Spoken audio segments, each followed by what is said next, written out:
10 ఏళ్లు వెలిగారు. జిల్లా రాజకీయాలను శాసించారు. వారు చెప్పిందే వేదం, చేసిందే శాసనంగా సాగింది. కానీ అధికారం చేజారగానే సీన్ రివర్స్ అయ్యింది. నిన్నటిదాకా చక్రం తిప్పిన మాజీ అమాత్యులు ఇప్పుడు సైలెంట్ మోడ్ లోకి వెళ్లిపోయారు. గులాబీ పార్టీలో ఇప్పుడు ఇదే హాట్ టాపిక్.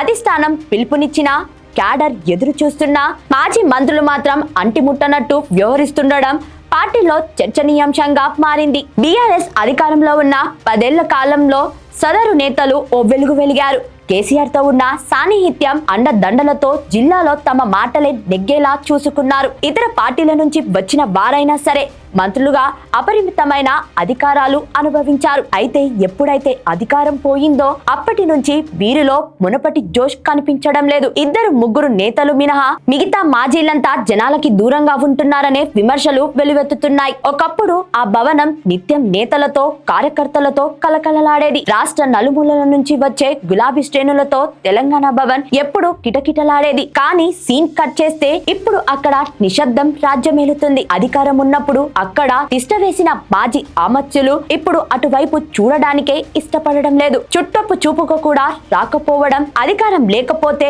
పార్టీ ఆఫీస్ అంటరానిదా అంటూ క్యాడర్ బహాటకాన్నే విమర్శలు గుప్పిస్తుంది. 10 ఏళ్ల పాటు చక్రం తిప్పిన నేతలు ఇప్పుడు నియోజకవర్గాలకు, జిల్లాలకు పరిమితమయ్యారా అంటే అది లేదు. కనీసం కార్యకర్తలకు ముఖం చూపించడానికి కూడా వారు వెనకాడడం చర్చనీయాంశంగా మారింది. ప్రజా సమస్యలపై పోరాటం అటుంచి కనీసం క్షేత్రస్థాయి పర్యటనలు చేయడం కూడా గగనమైపోయింది. పార్టీ కష్టకాలంలో ఉన్నప్పుడు అండగా నిలవాల్సిన నాయకులు మాకేం పట్టనట్లు వ్యవహరించడంపై గులాబీ శ్రేణులు మండిపడుతున్నారు. తెలంగాణ భవన్ వైపు చూడకపోవడానికి వెనుక బలమైన కారణాలే ఉన్నాయని రాజకీయ వర్గాలలో ప్రచారం జరుగుతుంది. అధికారంలో ఉన్నప్పుడు పార్టీ ఆఫీసులో హల్చల్ చేసిన వారు ఇప్పుడు ఓటమి భారంతో బయటకు రావడానికి మొగ్గు చూపడం లేదు. కొందరు నేతలు తమ వ్యాపారాలను కాపాడుకోవడానికే సైలెంట్ అయ్యారని, అధికార పక్షంతో గొడవ ఎందుకనే ధోరణిలో ఉన్నారని సమాచారం. పార్టీ భవిష్యత్తుపై స్పష్టత లేక వేరే దారి చూసుకోవాలా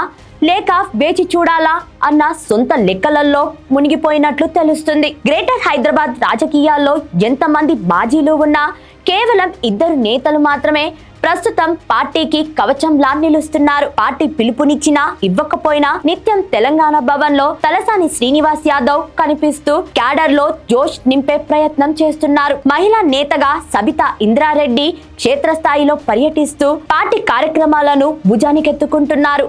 ఈ 2 మినహా మిగతా గ్రేటర్ మాజీలంతా సైలెంట్ మోడ్ లోకి వెళ్లిపోయారనే విమర్శలు వస్తున్నాయి. ఉమ్మడి మహబూబ్ నగర్ జిల్లాకు చెందిన మాజీ మంత్రులు నిరంజన్ రెడ్డి, శ్రీనివాస్ గౌడ్లు మాత్రం నియోజకవర్గాలలో పట్టు సడలకుండా చూసుకుంటున్నారు.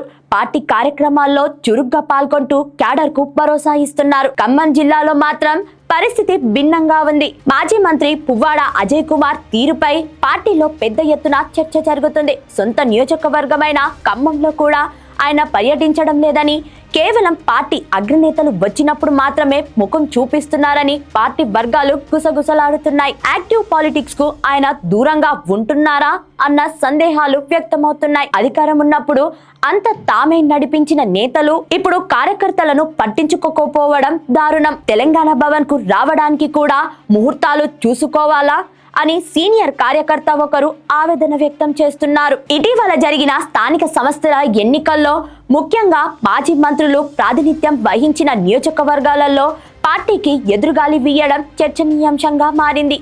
ఎన్నికల సమయంలో కార్యకర్తలకు అండగా నిలవాల్సిన మాజీలు కనీసం నియోజకవర్గాలలో పర్యటించకపోవడం ఫలితాలపై తీవ్ర ప్రభావం చూపింది. గత 10 ఏళ్లుగా తిరుగులని పట్టున్న మున్సిపాలిటీలు, కార్పొరేషన్లో సైతం ఓటమి ఎదుర్కోవడంతో ఇది నాయకత్వ లోపమేనని క్యాడర్ బటాహంగా వాగ్బోతుంది. స్థానిక సంస్థల ఎన్నికల్లో పార్టీ ఆశించిన ఫలితాలు సాధించకపోవడానికి మాజీ అమాత్యులు మౌనమే ప్రధాన కారణమని పార్టీ పెద్దలు సైతం ప్రాథమిక అంచనాకు వచ్చినట్లు సమాచారం. మంత్రులుగా ఉన్నప్పుడు నిత్యం విస్తృత పర్యటనలు, భారీ బహిరంగ సభలలో హడావుడి చేసిన నేతలు అధికారం పోగానే సైలెంట్ మోడ్ లోకి వెళ్లిపోవడం గులాబీ బాస్ కు ఆగ్రహం తెప్పిస్తుంది. ఏదైనా పార్టీ ముఖ్య నేత వస్తే తప్ప క్షేత్రస్థాయికి వెళ్లడం లేదనే విమర్శలు వస్తున్నాయి.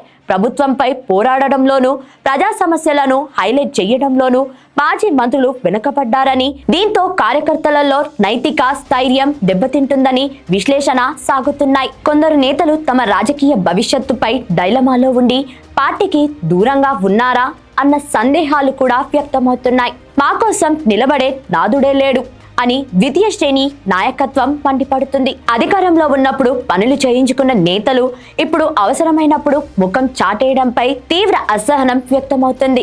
ఈ పరిస్థితులపై బీఆర్ఎస్ అధిష్టానం ఒక నివేదిక సిద్ధం చేస్తుందని, పనిచేయని నేతలపై కఠిన చర్యలు తీసుకుంటాయనే ప్రచారం తెలంగాణ భవన్లో జరుగుతుంది. మొత్తానికి స్థానిక సంస్థల ఫలితాలు గులాబీ పార్టీకి ఒక వేకప్ కాల్ లాంటిది. మరి ఇప్పటికైనా ఈ మాజీలు తమ తీరు మార్చుకొని బయటకు వస్తారా, లేక ఇలానే మౌనంగా ఉండి పార్టీకి మరింత నష్టం చేకూరుస్తారా అన్నది వేచి చూడాలి. Thank you for watching Khyati connects.